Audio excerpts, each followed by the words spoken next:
Now, it's not exactly your run-of-the-mill stuff, but the demand to see people getting a good hiding legally is definitely on the increase.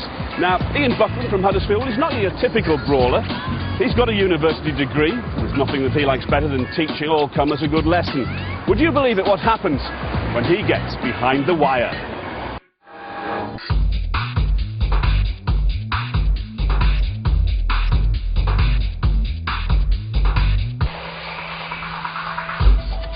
I've been fighting all my life. I've always wanted to be a fighter. I was born a fighter. You know, it's just something that I do.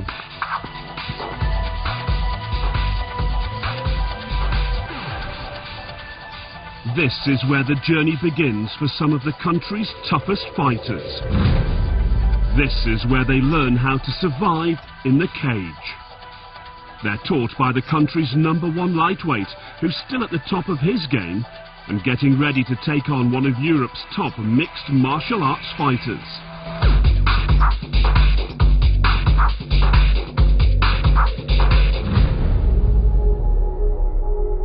So, Ian, tell me, what actually made you get into martial arts? My kind of age group all saw Karate Kid. So everyone's like, oh, I want to do this, I want to be able to kick like this. My father's a dentist, he didn't want us doing any sort of punching and kicking stuff, so they sent us to the judo club. It was the competing that did it for me. We started off doing the techniques and everything down at the club, but then once we've been to a couple of competitions, that's what really sort of gave me the buzz, and I ended up moving into doing some Thai boxing. Then the Thai boxing club moved to the YMCA at Huddersfield, which had boxing upstairs, which was straight after, so I started doing the Thai boxing, going upstairs to the boxing club. Somebody who doesn't know anything about it, what is mixed martial arts? Back in '93, that's when I first saw the Ultimate Fighting Championship, which was basically, they had like the jiu-jitsu versus the karate versus boxing versus judo, so it was people from all walks, all fighting, all in one. These days, it's a whole sport. People can go to a club and learn MMA as a sport. So they'll learn the stand-up, which will be your boxing, Thai boxing, which gives you the knees and the clinch, wrestling, like the freestyle American wrestling we see in the Olympics, and then the Brazilian Jiu-Jitsu, the groundwork. It must be hard to excel in 4 different disciplines and then get the tactics right to actually put them into one fight. You've got so many different ways of winning and losing. You've got to pick the right strategy and pick the right game. A perfect example, the fighter I was going to fight, that was originally matched up against Chaz Jacquier. So he was going to come in, work some strikes, but take me to the floor, keep me pinned on my back and work the strikes on the floor. So that was sort of a game I would be working on my strikes but defending the takedown and trying to stay on top. And then when I'm on the floor, I'm wanting to stand back up. He gets a torn hamstring, and I'm now fighting Cengiz Dana, a German 6'2" Thai boxer. So now my plan is to do the Chaz Jacquier to him. I'm going to try and get in close, tight, take him to the floor and work from top position, whereas he's going to be trying to strike me and get back up. So my game plan's completely switched, which switches the basis of my training. So my last 6 weeks preparation looked completely different to how it would have done if the original opponent had been in. I mean, if you don't mind me saying, it all sounds so brutal, and it just looks like lads being out for a bit of a scrap. Yeah, I do mind you saying. Yeah, I can see that point from an outside perspective. It's very difficult for someone to look in and say, cage fighting, and it gets labelled with all this sort of brutal, barbaric sport. To me, the cage is there as a safety purpose. So although it's a good selling point, we're fighting in a cage, really it's there for safety. If you're in a ring, you can fall through the ropes. If we're in there, we're safe. Safe as long as you're the one on top. With just days to go, Ian's training hard for the fight.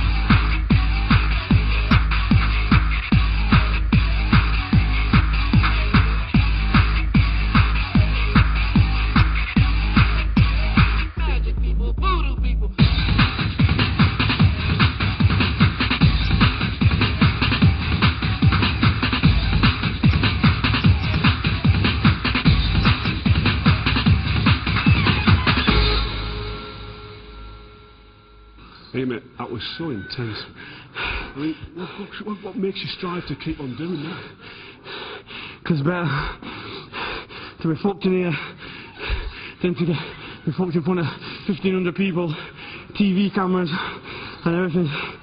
So the harder working here, the easier it is on the night. I know it's a cliche, but it's so true.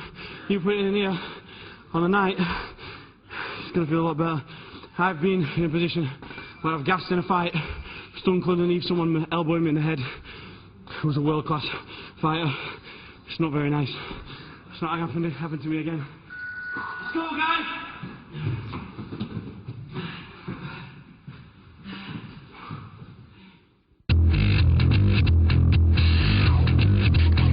I wanna take you on a roller coaster.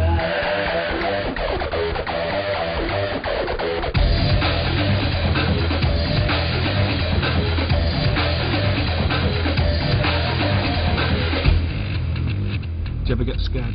You'd be a fool that doesn't get scared. But I won't feel anything really much until the last hour before the fight. And then I'll start to get the butterflies. Fear is a friend of exceptional people. If you can focus it, it's not going to be a negative. Too many people let that get them down. You know, the worry. I'm not going to think about that.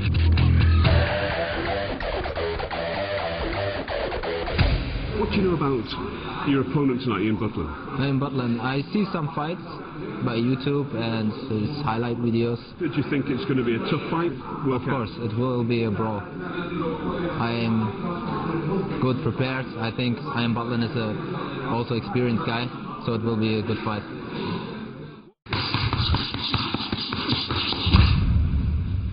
It's getting ever closer. You keep looking up at that clock, don't you?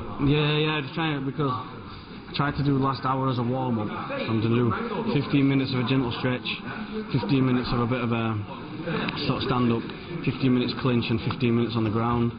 So I'm just watching my time just so I get a nice bit of everything, and then it usually leaves me about 10 minutes before the call me just to keep warm. You seem remarkably calm. Yeah, on the outside. I'm a little bit nervous now.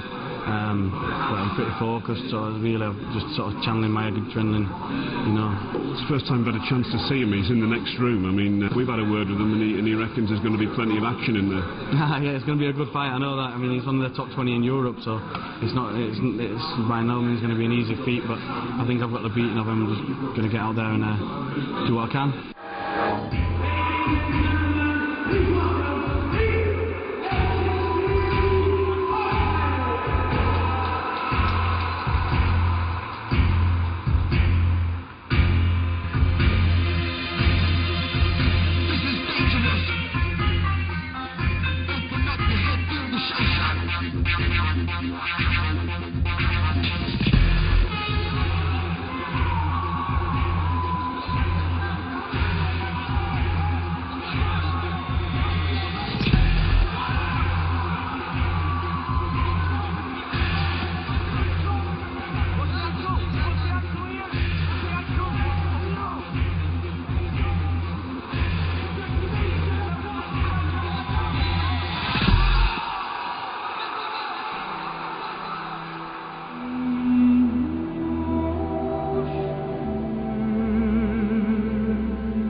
See that? One mistake and it's gone.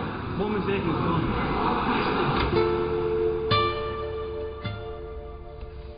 Well, it lasted just 25 seconds. After a great start, Ian made a huge blunder. With torn ligaments in his knee, the British #1 could do little more than limp back to the dressing room.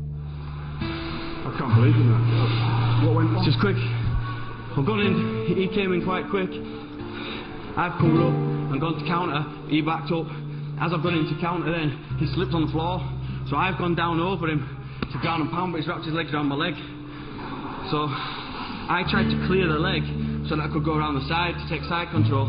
And as I've done that, he's pulled me back and got me in what they call an inverse heel hook, which is even worse than normally. It just pops your knee. I wanted to hold it and try and get some punches in, and because I held it longer, it popped the leg, popped my knee. Bastard. It's going to hurt tomorrow, that. It'll fucking hurt tomorrow. It wasn't the best ending, but you know, that's the way it goes, and I'm not going to be disheartened. Let's hear for 10 years, Mosquito Cleaner! Success is going from failure to failure with no loss of enthusiasm. I'm not losing none. I'll be back.